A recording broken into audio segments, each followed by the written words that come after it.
All right, she's in the waiting room. If you want to turn on your camera. Yes, it's coming on.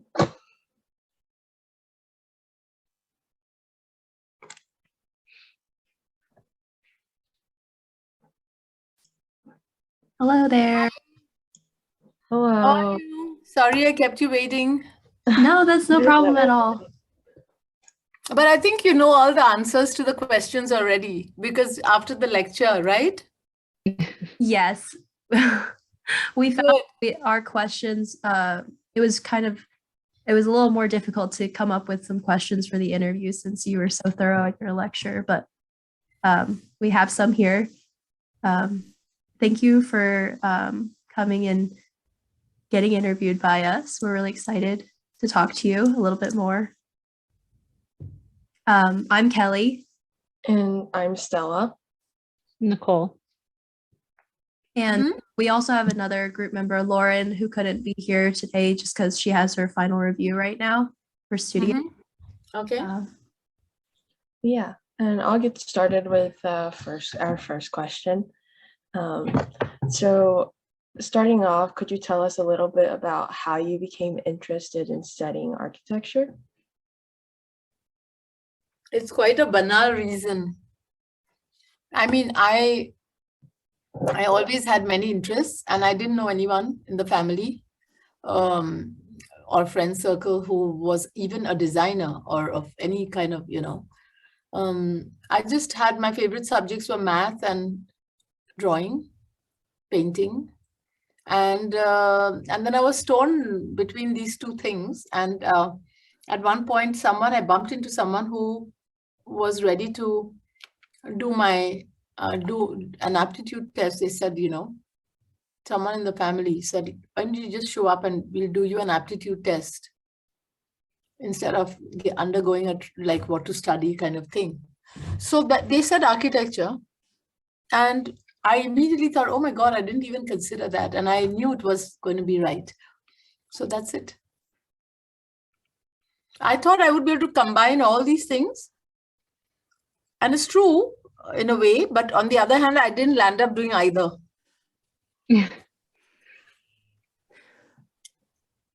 That's interesting. I think a lot of us are similar in that, like, we really enjoy art and math, and then, we just end up here.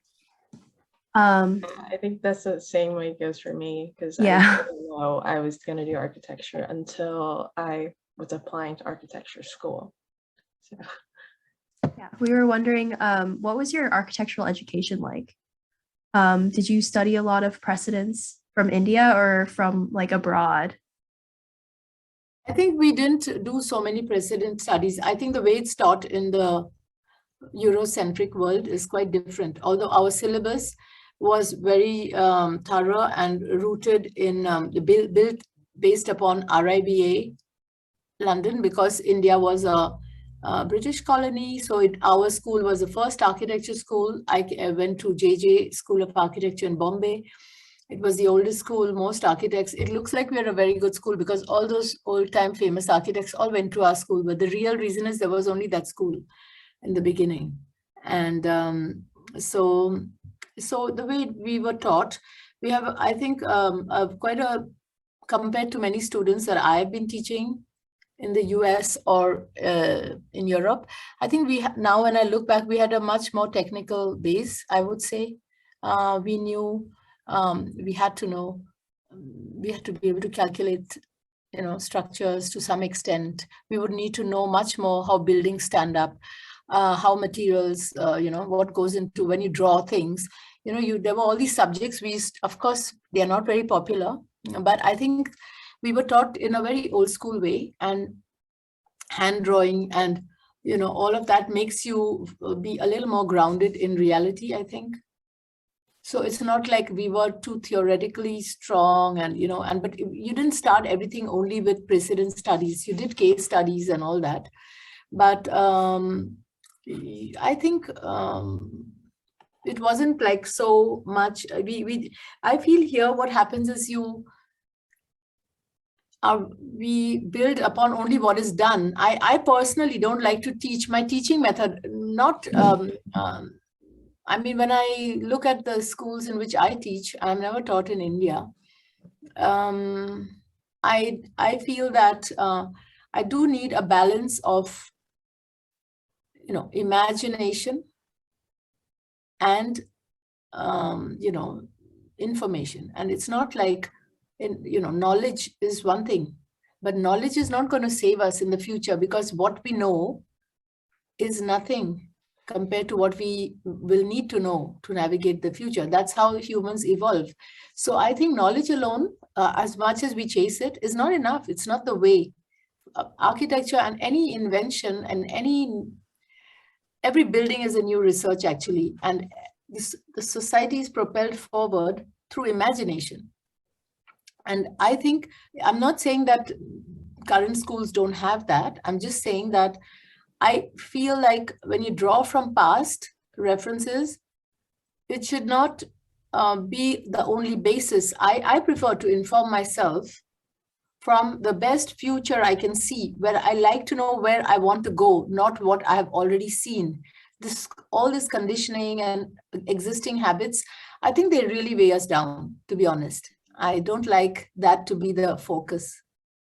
I like us to know about it, but that's not just because we know all that. You can get very influenced. These things enter your subconscious, and if you don't feed your imagination all the more rigorously, I think we won't land up making, we keep complaining about our environment, but we've created it ourselves. That's what I think. Yeah. I think in our education, we do study a lot from like Western precedents, and that really hinders us sometimes from, thinking like how you practice your architecture. And that's like, it was really inspiring to listen to your lecture and think about architecture completely differently, honestly. So again, that's not something that came from the school also, right. I have to say. I think it's each individual's responsibility to do with their educational background. We are all born into certain families, we get nurtured in certain schools or not. The onus is on us, what we take from it, and we already have something and we need to nourish it. And that's what I mean. I think when I teach, I try to, find the central, find out the soul of the thing, the project, what is the real question, that what is the issue that you are addressing really, and be aware of it. And I think in the Western education, what I fear more than those only Western precedents is the fact that, first of all, in the rest of the world, we don't have that much documentation and all that, because the people are not so over-eager to flaunt each project they've done, So we find less material in general, because it's not maybe that, PR driven, first of all. That's one thing I observed. Secondly, I think you won't have people who are like throwing all their stuff on you. You have to go with your question and chase out those answers. It's a different way. I mean, I've seen this very different approach in this side of the world. And so I think it becomes, just because somebody's not seen something, they don't bother to take the time to go and find that out and know, okay, that exists. If it's not easy to, if it's not a 2-minute Maggie solution, you won't even find it. Maybe, often, it'll just pass you by. But the thing I fear more than all this is the fact that everything and the codes and the human habits that have, dictate, it's a kind of indoctrination that goes on, which you're not even aware of, I feel. And we speak in a certain jargon, we just develop some type of drawing and we use those words around constantly, the jargons sound good and seductive, and then you look at the actual project, if there were no words, because it's going to become a building eventually, there are going to be no words, or somebody coming and saying, oh, I did it because of some intellectual reason. When you go there and you say, hey, this is not really like something, so there's the way you sell it, and there's the thing itself, that the norm thing and the mass production approach and culture where you feel that if you've not seen it all around you, then it's not going to be like, we already surrender our creativity to some extent. And so we perpetuate the known problems identified in the way we are building and causing problems in sustainability. There's a kind of limiting belief that we perpetuate, that things will only go on like that because that's how we've seen it go on. And the more we do only those studies, and it's all about studies, and the innovation we talk about is often trendy ones, that because everyone's just discovered it, suddenly it's a jargon. But if you look at many of those things, they have often probably already existed long ago also. But it's just a way, you have to be careful, how words are being also informing those images and all that, compared to real life experience. I like deep experiences to inform and the work, and also to identify deep, true questions and remain authentic in trying to answer that.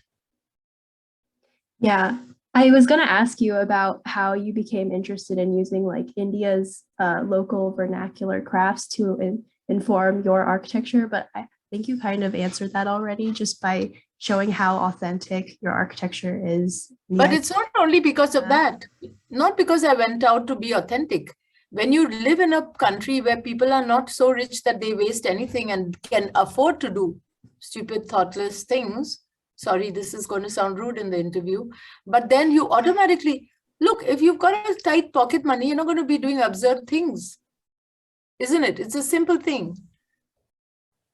It's there, why some countries have so much more surplus and how some other countries don't generate. All of this is rooted in colonial times, People went to other countries, amassed that wealth. There's a lot of things behind how we function.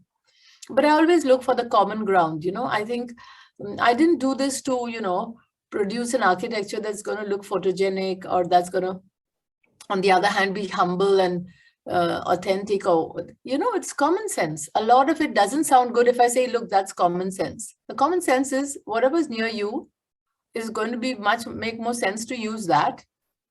And even if it doesn't look like a brand new fetishy kind of material thing, it's going to make sense. Like if I'm sitting next to a mango tree where all the mangoes are dropping, it would make much more sense. I'd feel like trying out how to make different salads out of that many mangoes, instead of thinking, okay, let's ship all the mangoes to another country and me try somehow to get apples so that I feel exotic about it. It's so simple, my method. It's just because it's around me. I do the same with food or whatever. I just think I don't get bored. Like a lot of people, they get bored when there's abundance. I actually like it.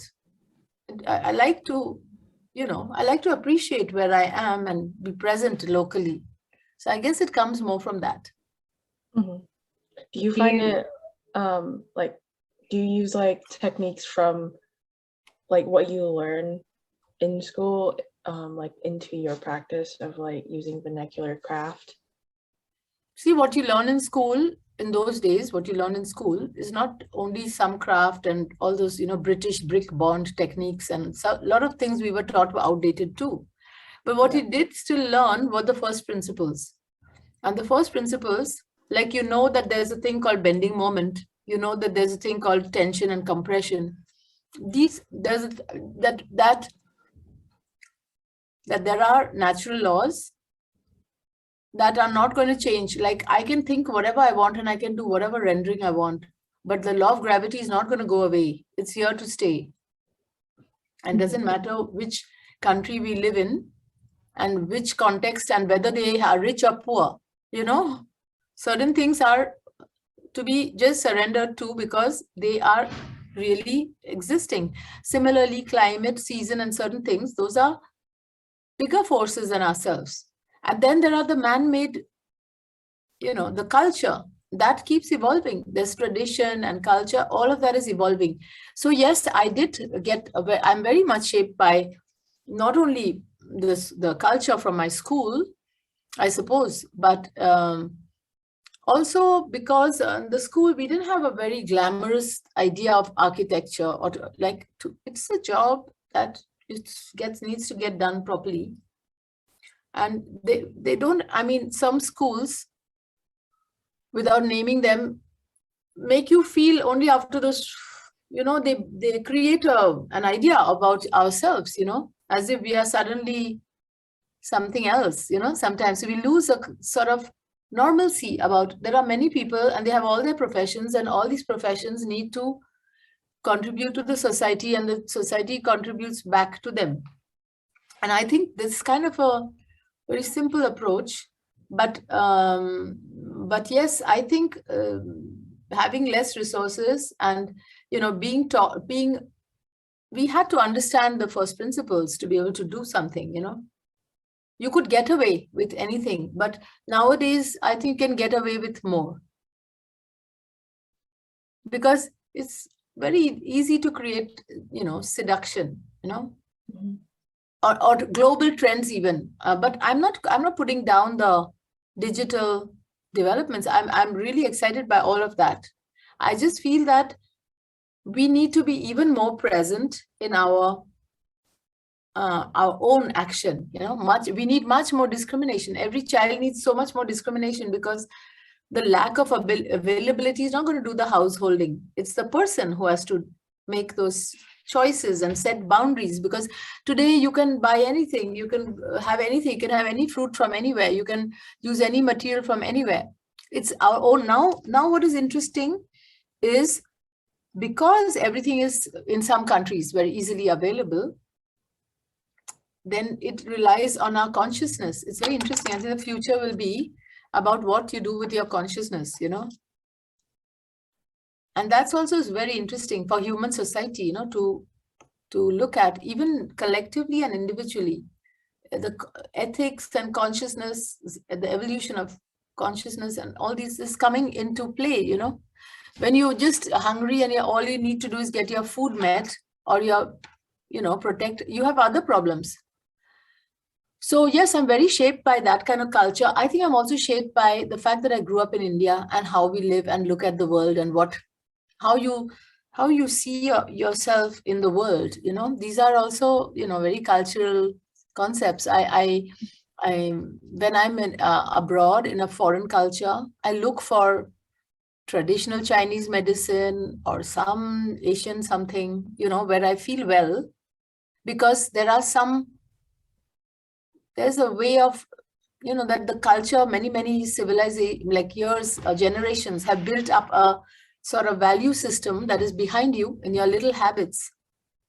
And I think staying far away makes you realize what is not relevant about your culture, but also what is.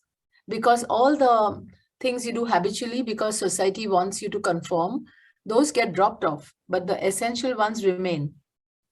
It's interesting, because then the next generation, I don't know, my children will probably take or know India in the way they know it from me, what remains if I speak the language, or if the food perhaps, it's very interesting. So in that broader sense, I did take from my context.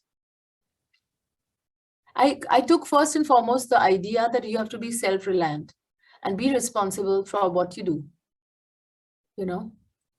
and to look for harmony and to unify spirit and matter. Also that I feel, not to see spiritual and material as two different things.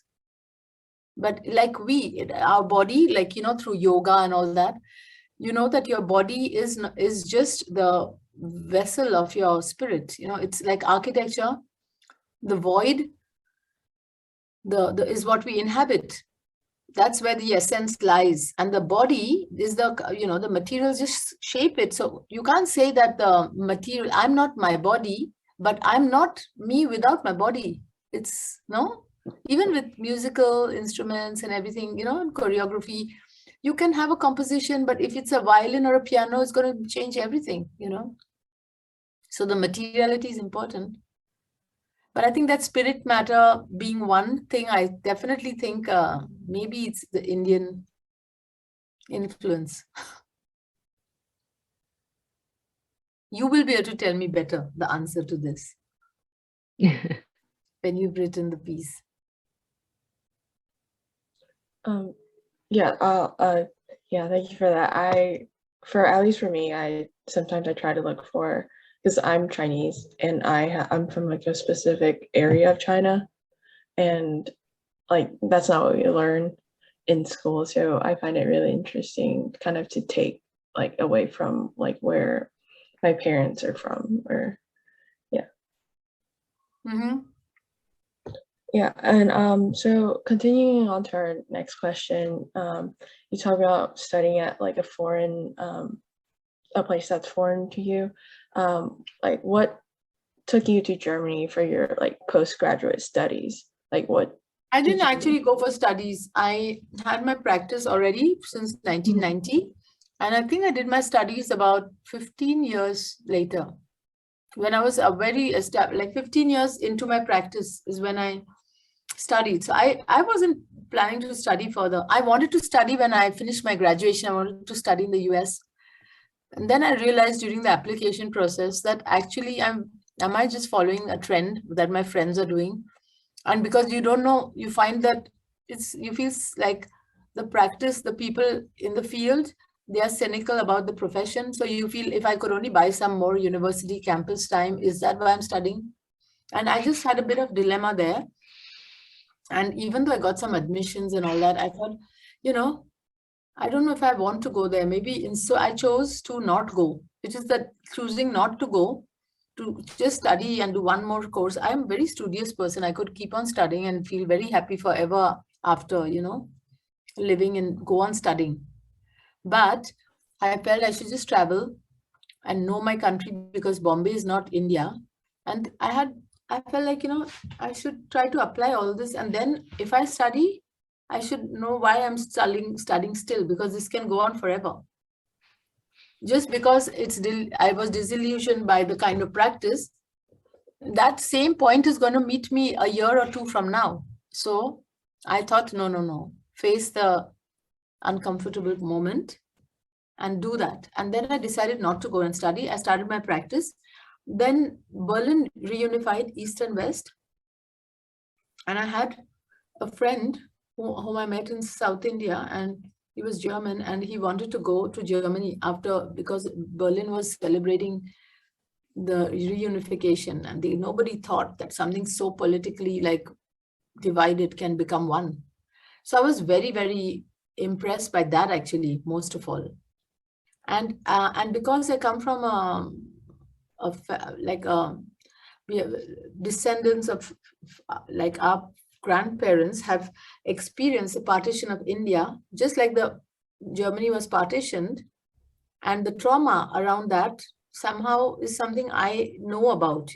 India, Pakistan, Bangladesh were divided politically by the British, but the regions that got divided, like Bengal, where my family comes from, they had to go from one end to the other to take a decision to not allow religion to be part of the governance. And there was all this heavy political upheaval. So many people died. So when this Berlin thing happened, I felt it's quite a healing thing to just go and believe, because my mother used to always say that I can't imagine, even though I'm living in the divided India, they used to call it, I can't believe it, because they still see it as one. And she used to say, just because we are born in that thing, we see them as not only different countries, but like rivals, or we don't realize that we are one, and our culture is similar. There are some differences, as religion, the political, reasons for that separation. And we grew up believing so many limits deeply. And suddenly when this Berlin thing happened, I got the opportunity for those kind of reasons. I thought it would be great to visit. But I didn't visit so many years later when I studied. I went to Berlin already 4 or 5 years into my practice, and I went and stayed and did other things. I would come back because I still had projects, etc. But Berlin grew on me somehow, and I became very fond of Berlin. And the reason when I did my PhD 15 years later, is when I had already begun the academic, like the teaching opportunities used to come.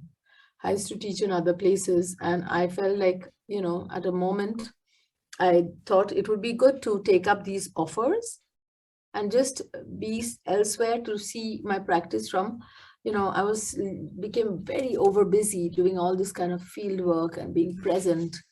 My mother was paralyzed. There were a lot of personal demands on my time. And when she passed away, I thought, just buy a round the world ticket and just get out of here, because I'll never be able to take this kind of break. But one thing led to another, and I landed up going to Berlin again.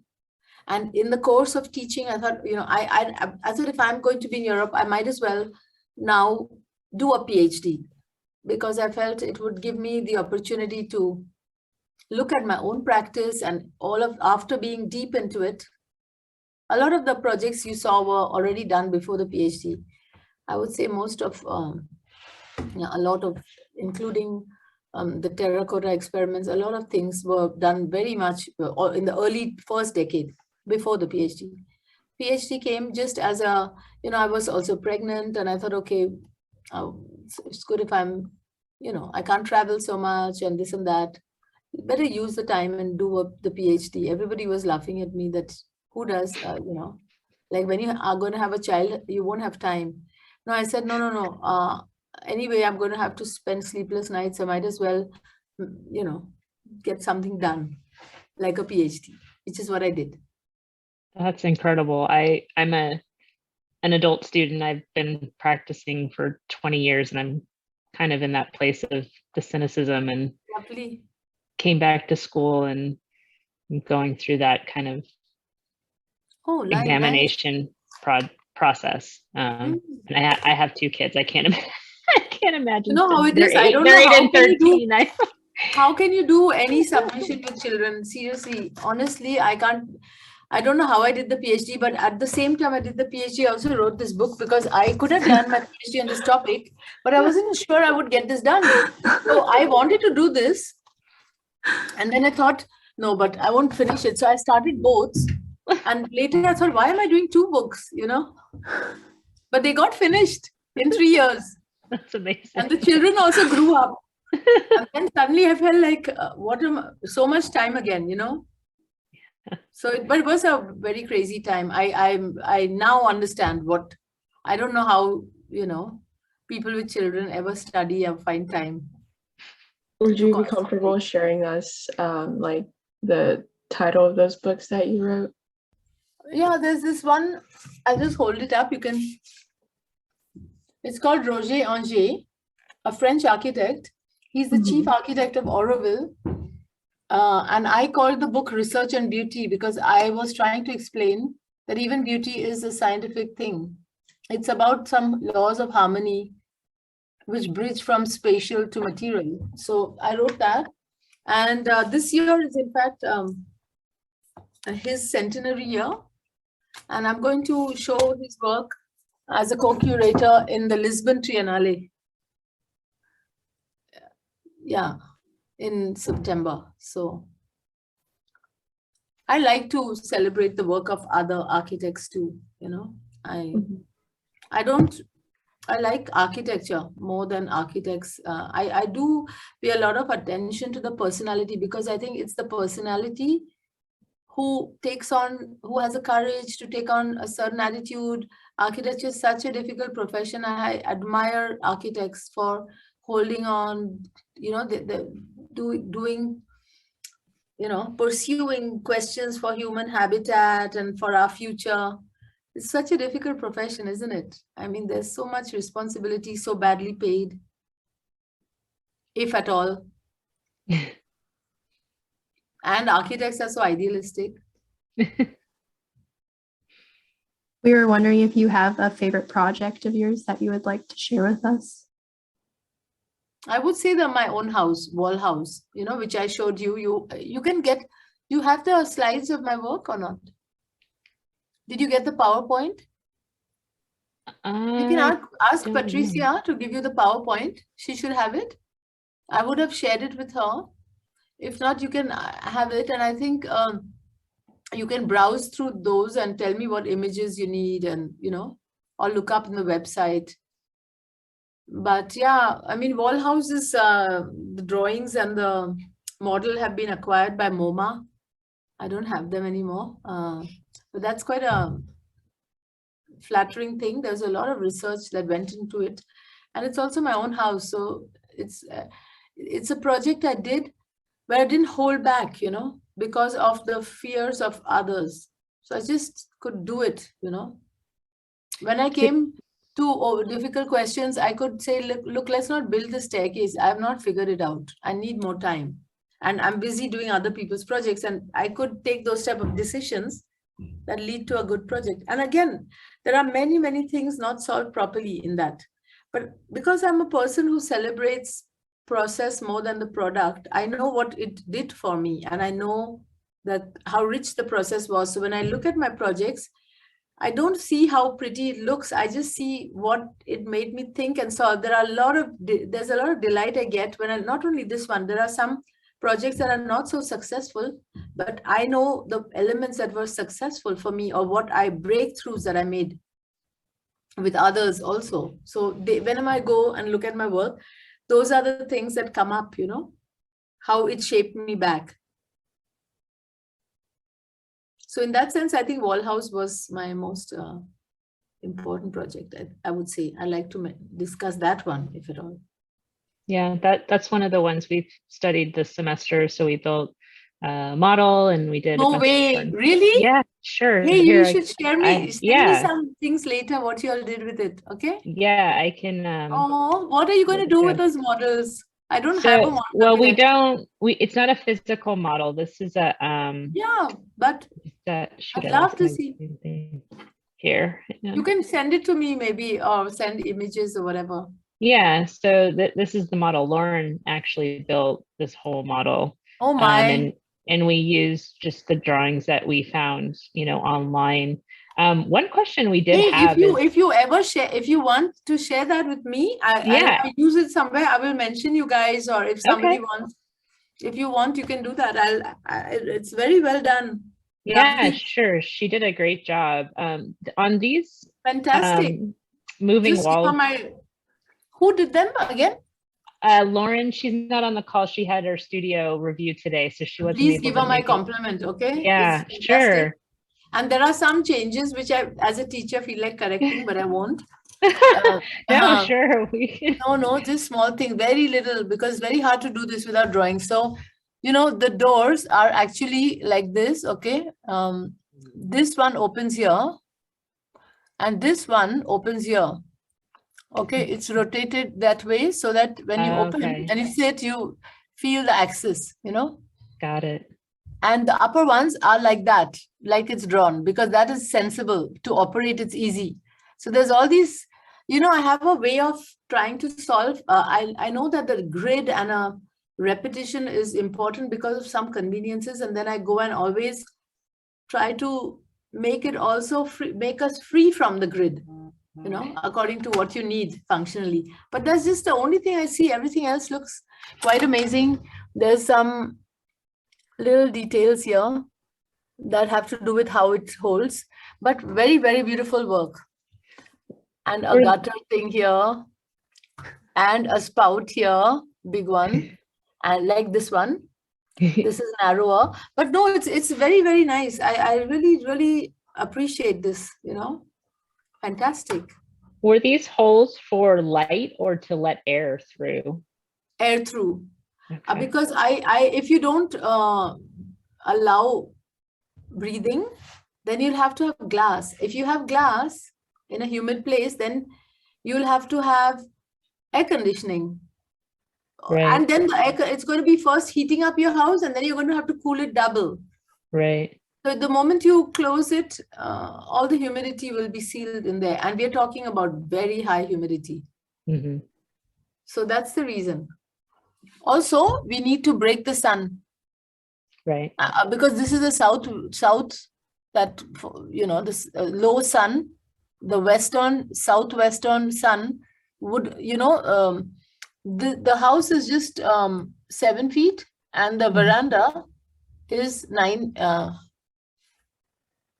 12 feet, okay? And even then, the shadow from this, I wanted to protect the block here, from the sun with the big veranda. And even so, the sun enters. So I want to block with these movable louvers, I can protect these the sun, the glare and all of that, and not block the thing. And also with my composition, I wanted this brick mass and this brick mass to be clear, and the inner part, which is gray, and it's the lighter part, the veranda, which is it's got a different, it's the other thing is built in load bearing, and the middle part is a column frame. It's the different materials. Also, this is the low tech, and this is it's a secure cavity where you feel good in a brick house. This is the open light area, and the two wings are somehow separated through this concrete gray element. So the pillars, this is ferro cement, this is concrete, you know, and this is some kind of a composition thing there as well. To separate the language of the livable, cozy areas and the large, generous social space. Yeah, she even, I think, I don't know if you can see them. Oh, I thought she had built the terracotta pots. So beautiful. Too. If I use it somewhere, definitely, you know. They're in here, right? Like yeah. Very well done. Yeah, she even built the little circle terracotta pots too. What, I would love to actually have this if she agrees. Yeah, well absolutely. Yeah, we can absolutely send it. There's some or if some other project, you know, people want to keep exhibiting this. If some situation comes in and if some walkthrough or something can be made, if any work and any payment can be made available, I'm happy to see this, you know, that there's so much understanding of all of this. Beautiful. Yeah. On the pots that are inside, where did the inspiration for those, or what were their kind of purpose for the ceiling treatment? Of the pots, I can draw over this. We'll be able to see, right? Or can you just zoom out so that I'll have a plain surface on which to draw? Oh, sure.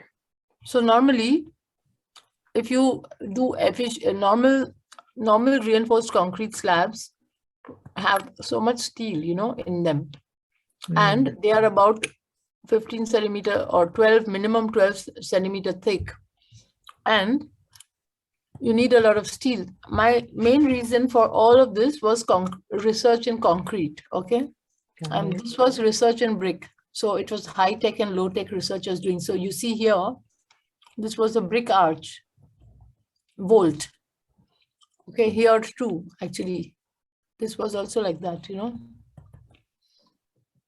This section, I wanted, everything that you see here is designed for being built in some other big hall or some other project I had at the time. This was my lab.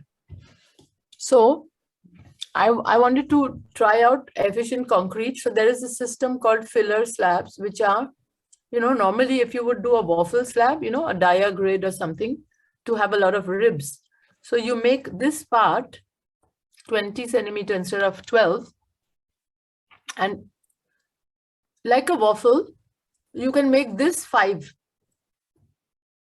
If you make that 20, more or less, that's the idea. So a lot, up until the 60s, there used to be a lot of concern with saving materials and all that. So people used to design more efficient ribs and all kind of things, you know, diagonal grids and all kinds of things.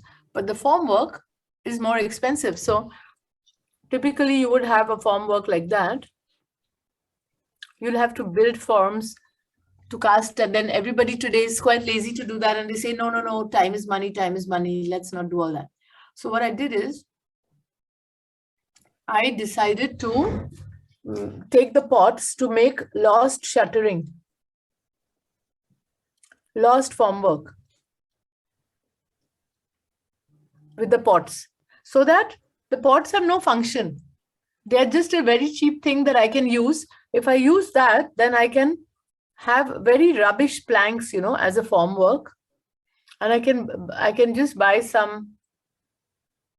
I can just take some mud and fill up those gaps, you know, and make this whole thing level. And then when I finish, I leave this in place. I just take off the bad, ugly planks. I can build formwork with any rubbish plank and level it with mud and cast on it. And through this, I found that it's very cheap to make, you save 2/3 of steel. Wow. It's not a small task. I mean, not a small feat. And this is called a filler slab normally. Or you can say with filler slab with lost terracotta as lost formwork. And these are pots that they would anyway be using, you know, in that area, which they can't sell anymore, but they keep getting made. They are about 45 centimeters. So it allows me to reduce steel. Normally you would have, look, you would have 3 bars of steel here. And now these are not needed because of this. It's all about resource conservation and saving time. Not in small construction people, you know, in rural areas, they do not have steel. They have to invest in so much money to, you know, to do form work. So these are all, many of these decisions here are full of intricate, each element is very, very much a story. I mean, each and every lintel, how they were done, there's a story behind everything. The brick bond, everything has a story of going further, building many more square meters with a lot less material.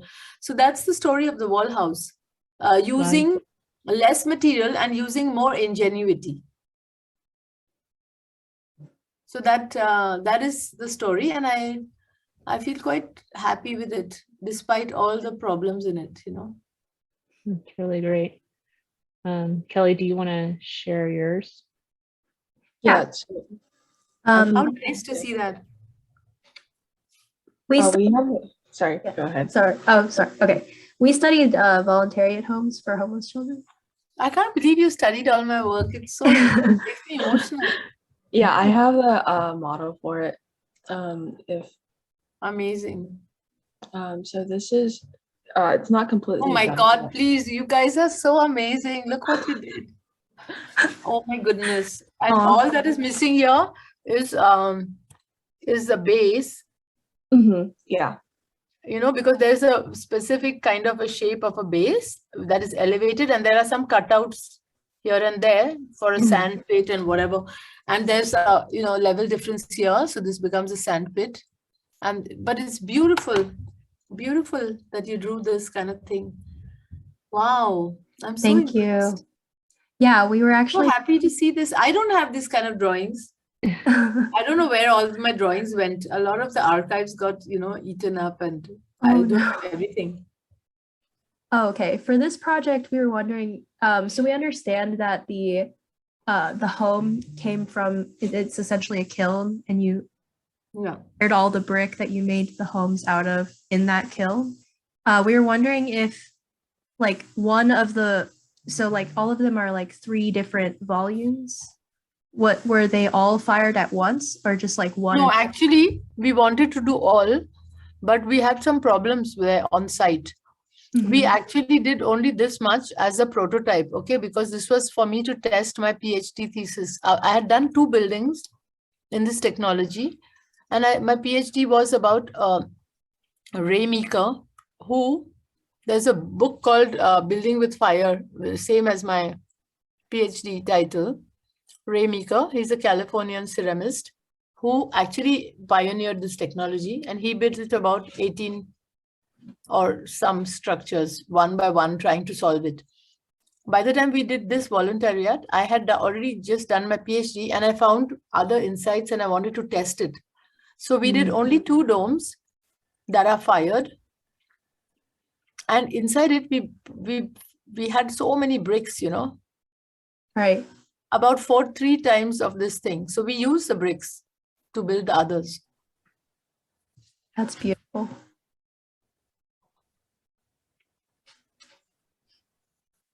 And we were also wondering, because I want to add vegetation onto this model. We were wondering like where like exactly the site of this is, because we try to look for it, but yeah, it's in the middle of a rice field. So you might as well imagine any rice field. And the name of the place is called, what is it called? It is called, you can look it in Google, Tutti Pakam.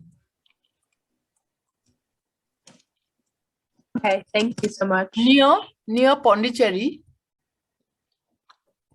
It is, Pondicherry is a state. It's near Pondicherry.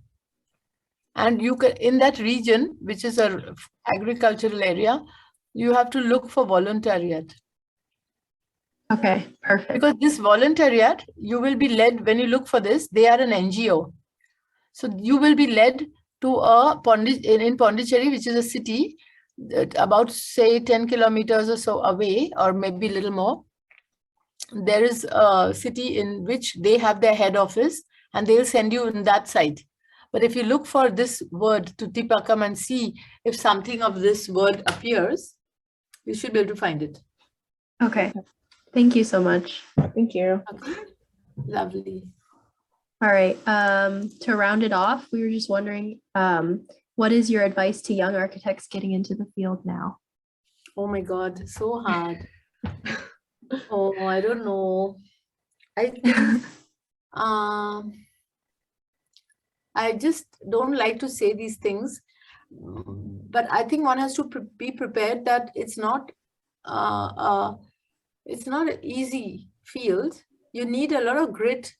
I'm not saying that many people feel you should be very tough and all that. I think it's good to be vulnerable, because then you'll do sensitive work. But I think there is a lot of there will be a need to go against the grain if you want to find satisfaction, deeper satisfaction, because for some reason we have, architecture is a custom-made product, but it is being now, like other corporate cultures, you know, like I said about the coffee, and everything is being produced in a bulk, and architecture too. And so when you go into offices which are that large, and so you have to know where you want to go, and you have to have some clarity. Otherwise you could meet a lot of difficulties, and you might get a lot of frustrations. I think you need a lot of